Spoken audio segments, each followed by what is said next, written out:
असणार आहेत big बॉसचे top 5 contestants. आणि आता अरबाज घराबाहेर गेल्यामुळे निकीचा गेम कसा चेंज होणार आहे आणि बिग बॉस खरंच 15 दिवसात बंद होणार आहे का, या प्रश्नांची उत्तरे मी तुम्हाला या व्हिडिओमध्ये देणार आहे।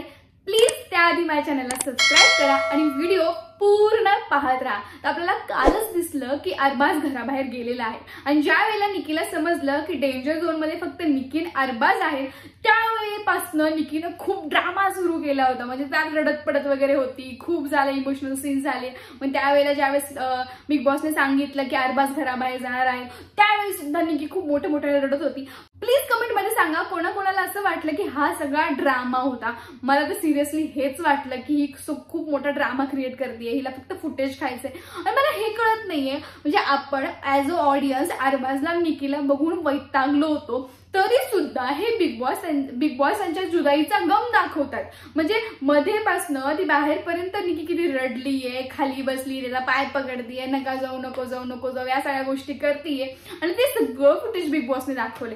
परत आता प्रोमो पण आला, त्या प्रोमो मध्ये पण आपल्याला असं दिसतंय की ती मस्त भातुकलीच्या खेळामधले राजा आणि राणी या गाण्यावर अरबाजचे निकीचे फोटोज येत आहेत, त्यांचे ते स्पेशल मुवमेंट येत आहेत। अरे बस कर, अरे गेला तर एकदाच बाहेर, याचा आम्हाला खूप आनंद झालाय, पण आता बस करा। आम्हाला आता त्यांचं फुटेज दाखवू नका, आम्हाला त्यांना परत पाहायचं नाहीये। आम्हाला आता पाहायचंय की निकीचा पुढचा गेम कसा असणार आहे, कारण निकी अरबाजच्या आडून खेळायची, म्हणजे अरबाज चांगला टास्क खेळायचा आणि त्याचं फुटेज मिळायचं निकीला।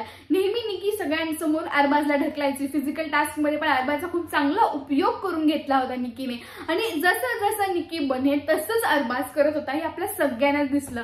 पण आता होणार आहे गेम मध्ये ट्विस्ट, कारण निकी एकटी खेळतीये का निकी अभिजितकडे परत जातीये, हा खूप मोठा प्रश्न आहे। मला तरी असं वाटतं की निकी आता अभिजितकडे आणि सूरजकडे जाणार, कारण हे आहेत टॉपचे कंटेस्टंट्स आणि याचा निकीला खूप फायदा होणार, कारण निकी फक्त गेम साठी खेळते, हे आपल्याला सगळ्यांनाच खूप क्लिअर माहिती आहे। ती 1-2 वेळा अरबाजच्या पण अगेन्स्ट गेली होती खेळासाठी, हे सो ही निकी ह्या गोष्टी करू शकते, यावर माझा खूप विश्वास आहे। तुम्हाला काय वाटतं प्लीज कमेंट मध्ये नक्की सांगा। आणि खरंच आता निकीचा गेम बघायला, आता बिग बॉस बघायला खरंच खूप मजा येणार आहे, कारण मला आता गेम पाहायचा ताडीदादांचा, अंकिताचा, डीपी दादांचा, अभिजितचा, की हे गेम कशा पद्धतीने खेळतात। कारण आता टास्क मध्ये पण हे लोक अपोजिट टीम मध्ये असतील, म्हणजे वर्षाताई आणि अंकिता एकत्र असतील, कधी कधी पॅडी दादा, डीपी दादा हे एकत्र असतील आणि यांचा गेम पाहण्यात खूप मजा येणार आहे। कारण हे लोक असे आहेत की हे रूल्स ब्रेक करत नाहीत आणि आपण एक ऍज अ ऑडियन्स पण आपण एखादा गेम बघतो तर आपल्याला क्लिअर गेम पाहायला आवडतो, कारण आपल्या सगळ्या स्पर्धा असतात, सगळे असतात, त्या नियमात राहून खेळल्या जातात। पण बिग बॉसचा गेम नियमात राहून खेळत नाहीत हे लोक, म्हणजे निकी आणि अरबाज सगळेच रूल्स तोडायचे आणि त्यामुळे सगळ्या लोकांवर याचा खूप वाईट इफेक्ट पडत होता। पण आता ट्विस्ट आलाय, आता अरबाज गेलेला आहे, त्यामुळे आता बिग बॉस बघण्यात खरी मजा येणार आहे असं मला वाटतं। तुम्हाला काय वाटतं प्लीज कमेंट मध्ये नक्की सांगा। आणि निकीनं जो काही ड्रामा क्रिएट केला होता, म्हणजे या ठिकाणी तुम्ही बघू शकता अरबाज ज्या वेळेला घराबाहेर जात होता त्यावेळेला पॅडी दादा, अंकिता अशी दूर होते, म्हणजे त्यांनी कोणीच निकीला सिंपती दिली नाही, कारण त्यांना माहित होतं की निकीचा हा फक्त आणि फक्त ड्रामा आहे। पण आपल्याला एका प्रोमो मध्ये असं दिसतंय की सूरज निकी जवळ आलाय आणि तो म्हणतोय रडू नकोस वगैरे, तुला स्ट्रॉंग राहावं लागेल, तुला इंडिव्हिज्युअल खेळावं लागेल, तुला एकटीला खेळावं लागेल वगैरे। पण मला असं वाटतं यार सूरजनं ना आता निकीकडे जायला नको, आणि आपण सगळे मिळून सूरजला इतका सपोर्ट करतोय तर सूरज जिंकला पाहिजे, सूरज निकीच्या नादी नाही लागला पाहिजे असं मला वाटतं। आणि जान्हवीनं चक्क एक गोष्ट क्लिअर करून घेतली आता पाडेदादांसोबत। अरबाज जाता पण ठिणगी लावून गेला होता वर्षताईंसोबत की बघा तुमच्या टीम वाले काय म्हणतात की जे लोक जान्हवी सोबत आहेत ते लोक घराबाहेर जातात। हे झालं काय होतं, पॅडी दादा आणि धनंजय दादा एका ठिकाणी जेवण करत बसले होते, त्या ठिकाणी अरबाज गेला होता आणि अरबाज असं म्हटला होता की बघा ना जान्हवी ज्या लोकांसोबत असते ते लोक नेहमीच घराबाहेर जातात, म्हणजे वैभव गेला, संग्राम गेला, घनश्याम गेला। आणि मग डीपी दादा असं म्हटलं, ते म्हणजे तुला म्हणायचं काय, आता वर्षाताईंचा नंबर आहे असं म्हणतोयस का।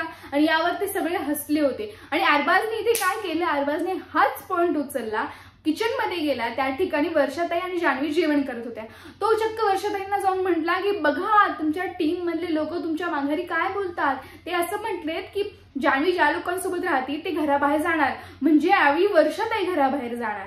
बघा हा सगळा गेम तुमच्या समोर आहे की कसा पलटला होता या ठिकाणी अरबाज। जान्हवीने ही गोष्ट सगळ्यांपासून क्लिअर केली आहे आणि अंकिता हे सुद्धा बोलते की ही गोष्ट आता पॅडी दादा तुम्ही वर्षाताईंसोबत पण क्लिअर राहा। मला हे पाहून खूप आनंद झाला, कारण कारण उगीच त्या अरबाजमुळे या लोकांमध्ये मिसअंडरस्टँडिंग जी झाली होती ती आता कुठेतरी क्लिअर होताना दिसतीये आणि याचा मला खूप आनंद होतोय। आणि मी आता सांगणार आहे बिग बॉस मधले टॉप 5 कंटेस्टंट्स। हो, टॉप 5 कंटेस्टंट्स असणार आहेत। फर्स्ट नंबरला आहे आपला सूरज चव्हाण, कारण सूरजला सगळा महाराष्ट्र, सगळी इंडस्ट्री खूप सपोर्ट करते। वोट्स मध्ये पण तो प्रत्येक वेळी पहिला सेव्ह होतो। आणि 2 नंबरला आहेत अभिजित सावंत। हो, कारण अभिजित दादाचा गेम खूप स्ट्रॉंग दिसतोय, त्यांची फॅन फॉलोइंग वगैरे पण बाहेरून पण त्यांना खूप सपोर्ट मिळतोय सगळ्यांचाच। आणि 3 नंबरला आहे अंकिता वालावळकर। हो, अंकिता आहे 3 नंबरला, कारण अंकिता पण खूप स्मार्टली गेम खेळतीये।